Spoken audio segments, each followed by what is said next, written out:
बिस्मिल्लाहिर्रहमानिर्रहीम। Dear students, अस्सलामु अलैकुम वरहमतुल्लाहि वबरकातुहू। उम्मीद है आप सब खैरियत से होंगे। अल्लाह ताला आप सबको अपनी हिफ्ज़ व अमान में रखे। जी बेटा, आज इंशाअल्लाह हम अपने लेसन नंबर 44 का आगाज़ करते हैं। जी बेटा, लास्ट लेसन में हमने एक्सरसाइज 2.5 क्वेश्चन नंबर 2 के पार्ट्स सॉल्व किए थे। आज इंशाअल्लाह क्वेश्चन नंबर 3 स्टार्ट करते हैं। जी बेटा, क्वेश्चन नंबर 3 हमें गिवन है, if alpha beta are the roots of the equation x square plus p x plus q is equal to 0, form equation whose roots are alpha square and beta square.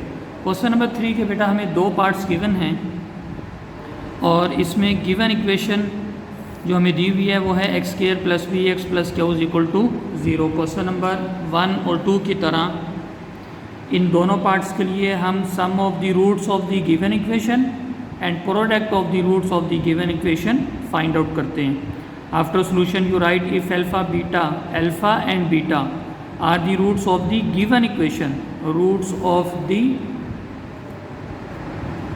Given equation x square plus p x plus q is equal to 0, then sum of the roots of the given equation, sum of the roots of the given equation alpha plus beta minus coefficient of x divided by coefficient of x square that is equal to, जी बेटा coefficient of x हमें क्या given है p minus p divided by coefficient of x square हमें क्या given है 1। so sum of the roots alpha plus beta that is equal to minus p। अब हम find out करेंगे product of the roots of the given equation. जी बेटा, product of the roots of the given equation alpha plus beta is equal to constant term divided by coefficient of x square. जी बेटा, given equation में constant term हमें given है q divided by coefficient of x square हमारे पास है 1। So product of the roots of the given equation alpha plus into beta that is equal to q. ठीक है बेटा, अब हमें क्या करना है, हमें गिवन रूट्स का सम और प्रोडक्ट फाइंड आउट करना है और फिर हम उससे required quadratic equation find out करेंगे। गिवन रूट्स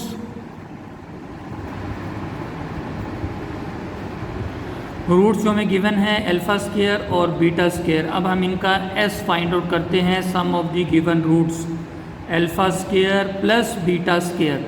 जी बेटा, alpha square plus beta square में क्या हम इसकी फॉर्म यूज़ करते हैं और किस तरह हम इसको कैलकुलेट करते हैं, सॉल्व करते हैं। Alpha square plus beta square, इसको हम लिखेंगे alpha plus beta whole square minus 2 alpha beta. ठीक है बेटा, अब सम और प्रोडक्ट की वैल्यू हम पुट करते हैं, sum and product of the given equation, sum of the root of the given equation and product of the roots of the given equation. Alpha plus beta की वैल्यू हमने calculate की minus p whole square minus 2, product की value हमने calculate की है q. So sum की value हमारे पास कैलकुलेट हुई पी स्क्वायर माइनस 2 क्यू। ठीक है बेटा, इसी तरह हम प्रोडक्ट फाइंड आउट करते हैं, p is equal to alpha square into beta square, product is equal to alpha square beta square. इन दोनों के स्क्वायर को बेटा हम कंबाइन कर लेते हैं, alpha into beta whole square हम लिखते हैं। So product is equal to alpha into beta की वैल्यू हमने कैलकुलेट की क्यू स्क्वायर। सो पी की वैल्यू हमारे पास कैलकुलेट हुई क्यू स्क्वायर। ठीक है बेटा जी, अब हम लिखते हैं standard form of the required equation, required quadratic equation.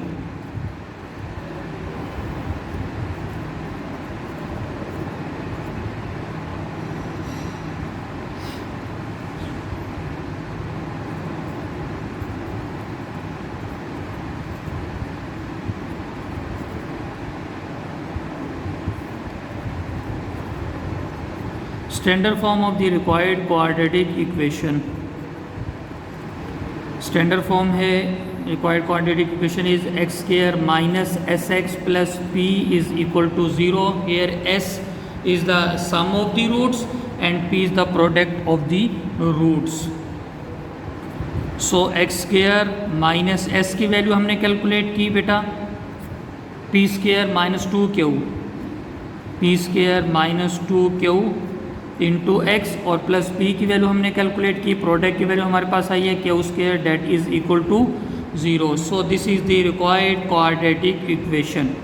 So x square minus p square minus 2q into x plus q square is equal to 0 is the required quadratic equation. Required quadratic equation. ठीक है बेटा जी. Part number B के बारे में आपको मैं बता देता हूँ जी बेटा. क्वेश्चन नंबर 3 का पार्ट नंबर बी हमें गिवन है alpha over beta and beta over alpha. Sum of the roots calculate करेंगे alpha over beta plus beta over alpha. ये क्वेश्चन नंबर 2 के पार्ट नंबर डी में भी आपने सॉल्व किया होगा. ठीक है बेटा. Same question number 2 part number d और question number 3 part number b. अब जब आप सम की वैल्यू पुट करेंगे तो सम की वैल्यू आप माइनस बी पुट करेंगे क्वेश्चन नंबर 3 में, और प्रोडक्ट की वैल्यू आप पुट करेंगे क्वेश्चन नंबर 3 के पार्ट नंबर बी में. प्रोडक्ट की वैल्यू क्यों पुट करेंगे. ठीक है बेटा. सो इस तरह आपका पार्ट नंबर बी भी सॉल्व हो जाएगा और आपकी 2.5 एक्सरसाइज इंशाल्लाह से कंप्लीट हो जाएगी जी बेटा. अब हम अपना नेक्स्ट आर्टिकल स्टार्ट करते हैं जो कि 2.6 है, सिंथेटिक डिवीजन. इसके बारे में हम डिस्कस करते हैं. What is synthetic division. Synthetic division is the process of finding. क्या चीज़ फाइंड आउट करनी है. Quotient and remainder. कोशेंट और रिमाइंडर को फाइंड आउट करने का process synthetic division. When a polynomial is divided by a linear polynomial. जब एक पॉलिनोमियल डिवाइड हो रही हो किससे. लीनियर पॉलिनोमियल से, तो उस मेथड को हम क्या कहेंगे. सिंथेटिक डिवीजन कहेंगे. आगे इसके बारे में बता रहे हैं. In fact synthetic division is simply a shortcut of long division method. आपने क्वोशंट और रिमाइंडर फाइंड आउट करने की मेथड प्रीवियस क्लासेस में आपने पढ़ा होगा कि आप डिविडेंड को डिवाइज़र से आप उसको डिवाइड करते हैं और फिर क्वोशंट और रिमाइंडर फाइंड आउट करते हैं. अब जो हम सिंथेटिक डिवीजन का मेथड सीखेंगे बेटा, ये शॉर्टकट मेथड है लॉन्ग डिवीजन मेथड का. शॉर्टकट मेथड क्वोशंट और रिमाइंडर फाइंड आउट करने का जी बेटा. ये देखिए 2.6.1 article describe the synthetic division method. अब इस मेथड को आपने बेटा अच्छी तरह समझना है. ये एग्जाम्पल नंबर 1 गिवन है. एग्जाम्पल नंबर 1 में बड़ी डिटेल के साथ इन्होंने एक एक स्टेप को एक्सप्लेन किया हुआ है. सिंथेटिक डिवीजन के मेथड के एक एक स्टेप को एक्सप्लेन किया हुआ है. अभी हम ये मेथड यहाँ पे समझते हैं, फिर इंशाल्लाह हम एक्सरसाइज के क्वेश्चन पे इस मेथड को अप्लाई करेंगे जी बेटा. एग्जाम्पल नंबर 1 हमें गिवन है. Using synthetic division divide the polynomial p of x 5x raise to power 4 plus x cube minus 3x. ये हमें पॉलिनोमियल गिवन है. बाई क्वाड्रेटिक पॉलिनोमियल है क्योंकि इसमें x की मैक्सिमम पावर 4, या दूसरे अल्फाज में हम ऐसे कहें कि हमें गिवन पॉलिनोमियल की डिग्री 4 गिवन है और ये डिवाइड हो रही है x माइनस 2 लीनियर पॉलिनोमियल के साथ. और अभी हमने डेफिनेशन में भी देखा when a polynomial is divided by a linear polynomial. इसका मतलब कि सिंथेटिक डिवीजन में जो हमारे पास डिवाइज़र होगा उसका लीनियर पॉलिनोमियल होना बाय डेफिनेशन ज़रूरी है जी बेटा. सोल्यूशन में 5x raise to power 4 plus x cube minus 3x biquadratic equation. और बाई क्वाड्रेटिक इक्वेशन या बाई क्वाड्रेटिक पॉलिनोमियल में नंबर ऑफ टर्म्स कितनी होना ज़रूरी हैं. नंबर ऑफ टर्म्स का 5 होना ज़रूरी है. यहाँ पे हमें 3 नंबर ऑफ टर्म्स गिवन है. 5x raise to power 4 plus x cube minus 3x 3 number of terms हैं. और डिवाइज़र हमारे पास है x minus 2. From divisor x minus a here is equal to 2. यहाँ से हमने x की वैल्यू कैलकुलेट की. इसके बारे में मैं आपको बताता हूँ कि x की वैल्यू कैसे कैलकुलेट की. जो हमें क्वाड्रेटिक फैक्टर लीनियर फैक्टर हमें गिवन हुआ करेगा उसको हम इक्वल टू 0 कंसीडर करेंगे. x minus 2 is equal to 0. और बेटा यहाँ से हम x की वैल्यू कैलकुलेट किया करेंगे. इस x की वैल्यू 2 से अब इस गिवन पॉलिनोमियल को हमने डिवाइड करना है. नेक्स्ट बात ध्यान से समझिए बेटा. Now write the coefficients of the dividend जिसने डिवाइड होना है. जो पॉलिनोमियल हमें गिवन है, जिस पॉलिनोमियल को हमने डिवाइड करना है उसको हम क्या कहते हैं. डिविडेंड कहते हैं.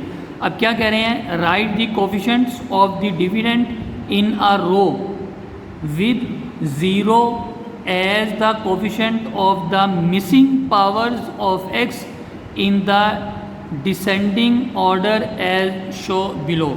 जी बेटा, आसान अल्फाज में मैं आपको बता दूं कि अभी मैंने आपको बताया कि ये बाई कोऑर्डिनेटिक पॉलिनोमियल आपको गिवन है। बाई कोऑर्डिनेटिक की नंबर ऑफ टर्म्स जो सी हैं वो 5 होना ज़रूरी हैं। अब देखिए इसमें कौन कौन सी टर्म मिसिंग है। आपने डिसेंडिंग ऑर्डर में पावर को अरेंज करना है। 5x रेज़ टू पावर 4, फिर x क्यूब, इसके बाद बेटा x स्क्वायर आना चाहिए, 3, फिर पावर 4, फिर पावर 3, फिर पावर 2, फिर पावर 1 और फिर कांस्टेंट टर्म। अब ये देखिए यहाँ पे x स्क्वायर वाली टर्म मिसिंग है और यहाँ पे इन्होंने बता दिया कि जो टर्म्स मिसिंग होंगी उनको आपने ज़ीरो कोफिशिएंट के साथ लिखना है। ये देखिए 5x raise to power 4 plus x cube का कोफिशिएंट 1। नेक्स्ट हमारे पास x स्क्वायर वाली टर्म मिसिंग है। x स्क्वायर वाली टर्म को हमने ज़ीरो कोफिशिएंट के साथ लिखा और फिर उसके बाद हमने x वाली टर्म लिखी -3x और लास्ट में हमने कांस्टेंट टर्म लिखी, उसको भी हमने ज़ीरो के साथ लिखा। अब आपने सबसे पहला स्टेप क्या करना है, अगर आपके पास जो पॉलिनोमियल आपको गिवन है उस पॉलिनोमियल में अगर कोई टर्म मिस है, डिसेंडिंग ऑर्डर में अरेंज करके आपने चेक कर लेना है। जो टर्म मिस है उसको आपने ज़ीरो कोफिशिएंट के साथ लिखना है। इसमें x स्क्वायर वाली टर्म मिस थी और कांस्टेंट टर्म मिस थी, उसको हमने ज़ीरो कोफिशिएंट के साथ और ज़ीरो के साथ लिखा। Now write the coefficient of x। अब आपने इन x के कोफिशिएंट्स को अरेंज करके लिखना है। किस तरह? Now write the coefficient of x from dividend in a row and a is equal to 2 on the left side. ये देखिए आपने एक वर्टिकल लाइन ड्रॉ करनी है और एक हॉरिजॉन्टल लाइन ड्रॉ करनी है।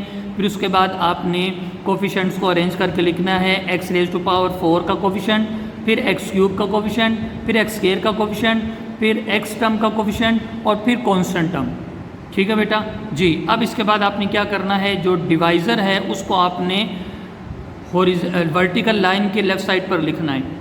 नेक्स्ट क्या करना है, आपने फर्स्ट जो भी कोफिशिएंट होगा उसको आप as it is horizontal line के बिलो लिखेंगे।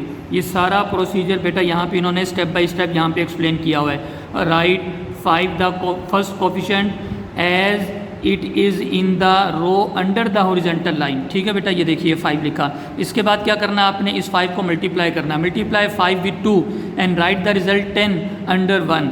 अब आपने इस 5 को 2 से मल्टीप्लाई करना है। 5 को 2 से मल्टीप्लाई करने के बाद उसका जो रिजल्ट होगा वो नेक्स्ट कोफिशिएंट के अंडर आप लिखेंगे। ये देखिए ये 5 को 2 से मल्टीप्लाई किया 10 ये आ गया जी। इन दोनों को फिर आपने ऐड करना है, 10 + 1 11। अब ये जो आंसर आया इस आंसर को फिर आपने 2 से मल्टीप्लाई करना है, तो आंसर आएगा हमारे पास 22। 22 को आप नेक्स्ट कोफिशिएंट के नीचे लिखेंगे। ये देखिए 22।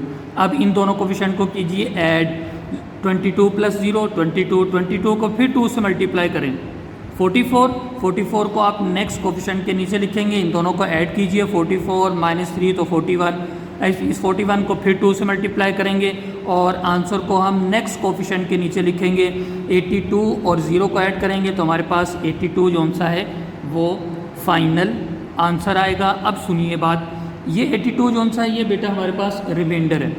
ठीक है, और बाकी जो हमारे पास टर्म्स बाकी बची हैं इनको हम कोफिशिएंट रिमाइंडर और क्वोशंट की फॉर्म में इसको हम लिखेंगे। ये सारी डिटेल इसमें लिखी हुई है। लास्ट में देखिए इन द रिजल्टिंग रो, जो हमारे पास लास्ट रो कैलकुलेट होकर आई है, 82 को सेपरेट किया हुआ है by the vertical line segment in the is the remainder and 5, 11, 22 and 41। ये देखिए 5, 11, 22 एंड 41 ये क्या है, इनके बारे में बता रहे हैं। Are the coefficients of the quotient, ये क्वोशंट के कोफिशिएंट्स हैं। As the higher power of x in dividend is 4, therefore the highest power of x in quotient will be 4 - 1 3। तो जो आपने क्वोशंट लिखना है इसको आपने x क्यूब की पावर से स्टार्ट करना है। ये देखिए 5 is the coefficient of x cube, और ये कैसे लिखना है ये इन्होंने बता दिया कि जो डिविडेंड की हाईएस्ट पावर होगी उसमें से आप 1 माइनस करेंगे और जो आपके पास रिमेनिंग आएगा उससे आपने इन कोफिशिएंट्स को लिख के स्टार्ट करना शुरू करना है। 5x raise to power cube plus 11x square plus 22x और लास्ट में 41 is the constant term of the coefficient and remainder r is equal to 82. सो इस एग्जाम्पल नंबर 1 में इस तमाम मेथड को डिटेल से एक्सप्लेन कर दिया गया है।